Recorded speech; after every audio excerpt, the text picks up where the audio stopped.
Bonjour et bienvenue dans cette nouvelle vidéo. Aujourd'hui, nous allons parler d'une nouveauté de Symfony UX qui est UXMap, qui vient tout juste de sortir. Donc c'est encore un composant qui est expérimental, avec une documentation et des fonctionnalités qui restent assez succinctes pour le moment, mais tout ça va s'étoffer avec le temps. Donc le but de ce nouveau composant, ça va être d'intégrer facilement, comme vous le voyez ici à l'écran, des cartes. Alors que ce soit une carte qui est faite par Google Maps ou une carte intégrée par Leaflet, pour l'instant ça gère ces deux possibilités. Donc moi j'utilise principalement du Leaflet avec OpenStreetMap. Je ne suis pas quelqu'un qui est très pro Google. Et on va donc partir sur cette solution, vous montrer comment faire pour intégrer une carte Leaflet simplement. Avant, on était obligé d'installer la librairie Leaflet, ajouter du code JavaScript, qui n'est pas tout récent d'ailleurs, c'est une librairie qui est assez ancienne, pour pouvoir le faire fonctionner. Et faire fonctionner ça avec Symfony et des Live Components, c'était pas forcément évident. On va voir comment faire ça très simplement. C'est parti. Donc sur le site de Symfony UX, il y a une page dédiée avec, comme d'habitude, un exemple très simple. Je vous conseille plutôt d'aller sur la documentation et on va tomber sur cette page qui reprend les choses un peu plus, de manière un peu plus poussée et un peu plus à jour. Donc c'est parti.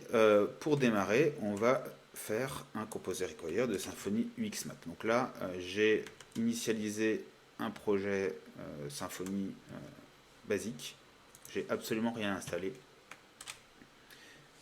J'ai fait juste un W d'un tiret web app et on va installer UXMap. C'est parti. Je vais ensuite créer un contrôleur. Donc make contrôleur qu'on va appeler home. Donc là, ça me crée mon contrôleur. Dans mon contrôleur, on va faire un petit peu de ménage. Hop. Et la vue dédiée qui est ici également. Donc je vais juste mettre un H1. Je vais mettre UXMap example.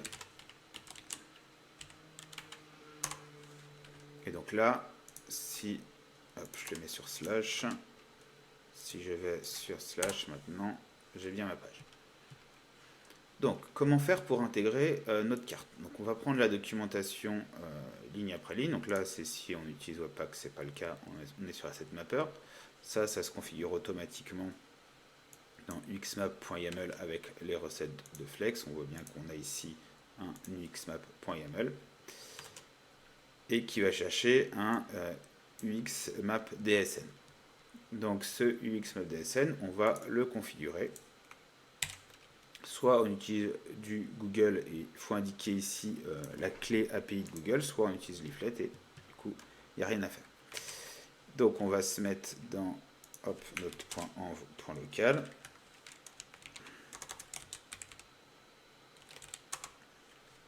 On peut le mettre aussi dans un .env tout simplement. Hop. On veut cette ligne, on a dit. Hop, donc si besoin, dans le .env.local, on peut aussi mettre à jour ces choses-là. Pour l'instant, hop, on va rien mettre. On va laisser dans le .env, ce sera plus simple. Pour l'exemple. Donc ici, on a bien indiqué qu'on voulait utiliser Leaflet et pas Google Maps. Dans un cas comme dans l'autre, il faut rajouter, il faut bien faire attention au niveau de la documentation, un paquet composer qui correspond soit à Google Maps, soit à Leaflet. Donc moi, je vais rajouter celui-ci. Hop. Ah. Hop. Et je l'installe. Si j'arrive à faire un copier-coller, voilà. Et là, j'ai installé le composant propre à Leaflet. Je continue dans ma documentation et là, on voit un exemple. Donc, je vais copier-coller cet exemple pour démarrer. Je vais ici et je copie-colle mon exemple. On voit qu'il y a des choses que je dois charger au niveau des use, donc une classe map et une classe point. C'est assez simple comment c'est fait. Donc la classe map gère la map. Classe point permet de déterminer des coordonnées précises sur la carte. Et la classe point prend latitude et longitude en paramètres. Et donc à partir de ces points, on va pouvoir après placer différentes choses sur la carte. Donc là, on indique juste ici le point où on veut centrer la carte au départ avec le niveau de zoom sur lequel on veut centrer. Et on peut aussi avoir un feed bounce to marker qui va plutôt, lui, quand il y a des marqueurs sur la carte, centrer la carte par rapport aux marqueurs. Donc là, pour l'instant, moi, j'ai pas de marqueur, donc je vais pas utiliser ça. On va voir ce que ça donne ici avec l'exemple. Donc là, j'ai créé une variable, donc je vais l'appeler map, tout simplement. Hop. Et on va envoyer ça à notre vue. Ok. Donc là, dans ma vue index.html.twig, il faut que j'affiche ma carte. Et donc ici, pour l'afficher, on utilise uxmap, le nom de la variable, et éventuellement du style, notamment pour déterminer la hauteur, mais on pourra le faire en CSS. Faites juste attention, j'ai vu une petite erreur dans la documentation du site officiel. Ici, c'est bien uxmap qu'il faut utiliser. Et pour le moment, si on va sur la documentation, hop, qui est sur le site, ici, je vais retrouver, on est sur du render map. Donc il y a un petit changement qui s'est effectué. C'est encore une fois expérimental. Donc c'est bien le uxmap qu'il faut utiliser et pas le render map. Je retourne du coup ici, on est bon. On a fait ce qu'il fallait. Je vais retourner sur ma page, j'actualise. Et là, il me dit unknown uxmap. Alors c'est peut-être le contraire, c'est peut-être render map qu'il faut utiliser. J'ai peut-être dit des bêtises. Oui, c'est ça. Donc autant pour moi, c'est bien render map qu'il faut utiliser. Donc c'est la documentation du site officiel qui n'est pas à jour et celle du site UX Symfony qui est à jour. Mais tout ça, ça va vite être corrigé, j'en suis sûr. Donc avec le render map, on a bien notre rendu ici. On va mettre quelque chose d'un peu plus haut. Et voilà. Où on est centré sur un point qui se trouve vers le milieu de la France. Et c'est terminé, on a notre map. Maintenant, on va voir, on va faire des petites choses en plus, notamment rajouter des marqueurs. Donc je retourne sur la documentation ici. Et dans la documentation, on voit que dans l'exemple, il y a une partie pour rajouter des marqueurs. On retourne sur notre map ici. Hop. Et donc, on va rajouter un marqueur. Donc, ça. Sur ma map, je rajoute un marqueur. Je lui donne les positions où je veux que se situe ce marqueur. Et éventuellement un titre. Donc là, c'est une nouvelle classe marqueur. Donc, il faut bien que je charge le use correspondant. Une fois que ça c'est fait, on va actualiser notre page ici. Et je vois que j'ai un marqueur. Et qui se trouve bien ici sur ma carte. Et il se passe absolument rien si je clique dessus. On voit juste que j'ai un titre Paris au hover, mais je ne peux pas cliquer dessus. On va rajouter un nouveau point. Ah, par exemple, au niveau du centre ici, pour qu'on comprenne bien la différence. Donc là, je vais rajouter un nouveau point. Je lui mets les coordonnées où j'avais centré les choses. Et on voit qu'on était centré sur un point qui doit être à peu près le milieu de la France, ici. Donc ça correspond à ce problème. Voilà, on peut rajouter autant de marqueurs qu'on veut. Si je mets le point plutôt un peu plus bas, on va carrément mettre quelque chose de carrément plus bas, 36 et 38. Hop. Là, on est dans la mer. Là, on voit que je suis toujours centré sur ce point-là, alors que mes marqueurs sont ici. Si au contraire, j'enlève ça et que je fit au marqueur, on voit qu'ici, je viens centré par rapport aux marqueurs les plus éloignés les uns des autres. Et donc j'ai mon cadre qui se gère comme ça. Si je mets ici 46, voilà, on voit que je suis par rapport à ça. Donc ça peut être aussi intéressant, tout dépend de ce qu'on veut faire, si on veut plutôt centrer par rapport à un lieu par défaut ou par rapport aux points qui sont sur ce lieu, si tant est qu'il y en a. Donc les deux possibilités sont présentes. Ensuite, on va rajouter des informations quand on clique sur le marqueur. Donc là, c'est possible en ayant l'utilisation encore d'une nouvelle classe qui est Info Windows. Donc là, sur mon point ici, pareil, je vais rajouter Info Windows. Je charge le use et ici, on met ce qu'on veut dedans. Donc là, on va mettre la capitale et on va mettre the French capital. Hop.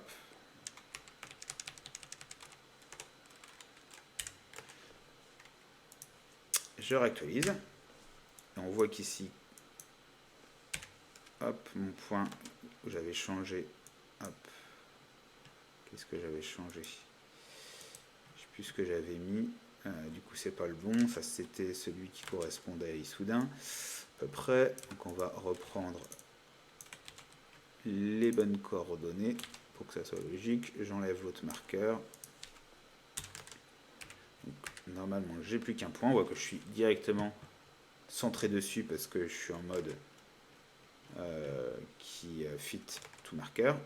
Et quand je clique dessus, cette fois-ci, j'ai bien mon titre et le contenu qui a été mis dans mon info Windows. Donc là, on peut créer facilement des marqueurs qui eux-mêmes contiennent des infos. On voit ce qui est intéressant aussi, c'est qu'on peut mettre directement du HTML là pour le formater. Donc on pourra avoir des choses un peu plus complexes aussi au niveau du rendu. Mais ça, disons, c'est ce que permet de faire Leaflet en général. Quoi, c'est extrêmement simple, en quelques lignes, on arrive à créer une carte avec des points. Au niveau de la documentation, on voit que on peut rajouter, je crois, des liens ou des choses comme ça au niveau de l'HTML. On peut, je crois aussi, changer la tête de l'icône, qui est de base, les marqueurs, c'est une espèce d'épingle bleue. On peut aussi changer ça, mais ça, c'est des options, encore une fois, qui existent de base dans Leaflet. Et on a fait à peu près le tour. Pour le moment, il n'y a pas beaucoup plus de choses. Normalement, dans le futur, il y a des nouvelles fonctionnalités qui devraient apparaître. Et pour l'instant, c'est à peu près tout ce qu'on va faire. Maintenant, on va montrer un cas un peu plus concret. Par exemple, je voudrais placer, disons, des restaurants sur ma carte. Donc, je vais créer une entité. Hop, je vais un petit raccourci, je lance Docker avec le PostgreSQL par défaut de Symfony. Donc maintenant je vais faire un Symfony console make entity. Je l'appelle restaurant. Je vais rajouter dedans un nom, une description. J'aurais dû mettre un texte, c'est pas grave. Je vais rajouter latitude, donc qui va être un float, et longitude.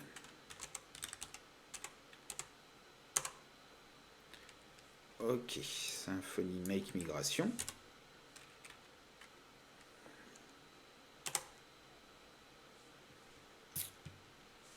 Symfony doctrine migration migrate. Et du coup, on est bon. On a donc créé notre entité restaurant. Je vais maintenant créer des fixtures pour cette entité. Donc, make fixture. Donc là, je ne l'ai pas installé. Il me dit attention, installe le composant ORM fixtures. Je vais aussi installer Faker. Je crois que c'est Faker PHP ou le contraire, je ne sais jamais. Ça doit être le contraire. Voilà. Et make fixture. Restaurant fixture. Qui se trouve du coup ici. Et j'ai fait une faute de frappe. Fixtures. fixtures. Alors comment gérer des fixtures simplement avec Faker ici et notre latitude longitude. Donc on va faire un for $i égale 0, $i inférieur à 50. Je fais ça rapidement. On a un restaurant, c'est un new restaurant. Et on persiste notre restaurant ici. Avant de flush. On fait appel à Faker. Donc Faker, on a la factory ici. Create. Donc ça, on a notre instance de Faker. Et ici, on va faire restaurant. Set name.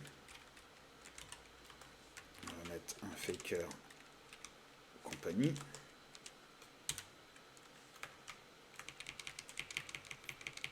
Cette description Faker words.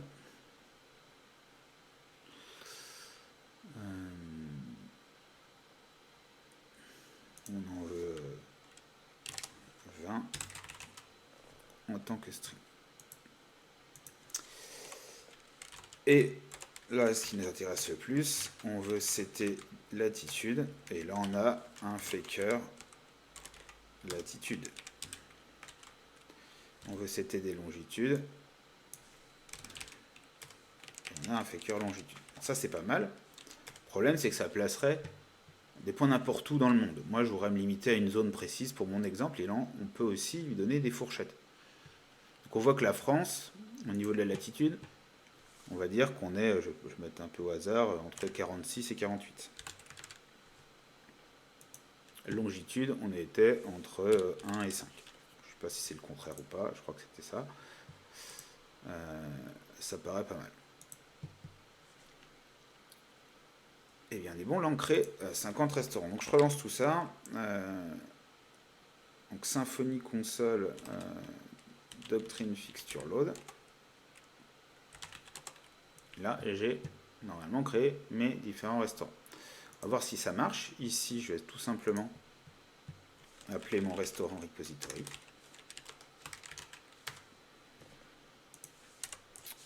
On va faire un restaurant égale find all mes restaurants. On crée notre map, on est bon. Hop, maintenant, notre map, on veut lui ajouter des marqueurs. Donc on va boucler sur mes restaurants. Et pour chaque restaurant, je vais rajouter un marqueur à ma carte. Ici, je vais prendre restaurant get latitude. Alors, hop, restaurant.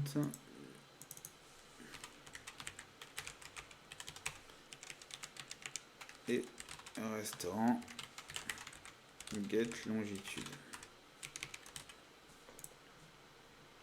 Le titre, on va mettre restaurant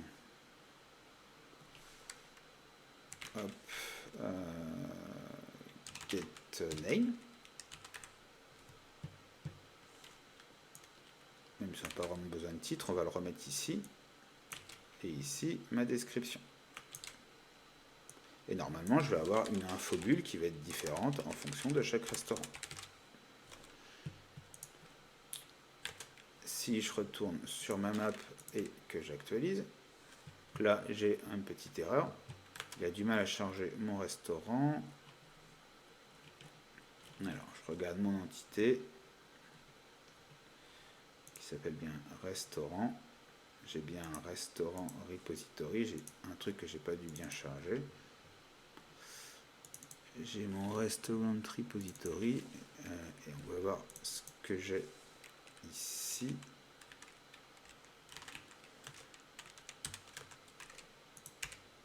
J'ai bien des restaurants.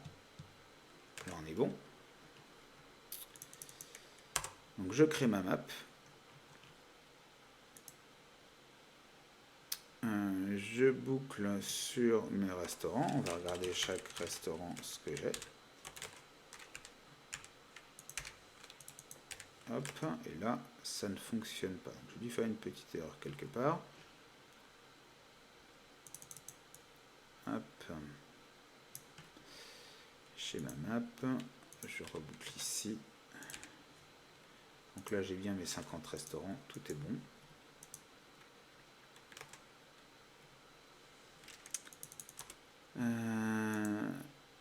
Hop, je vais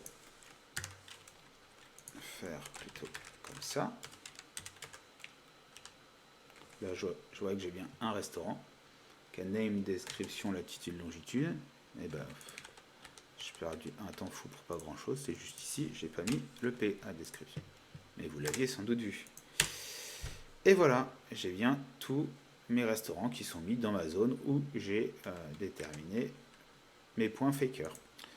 Voilà, j'espère que c'était clair pour vous et que cette vidéo d'introduction à UXMap vous a plu. N'hésitez pas à laisser un commentaire.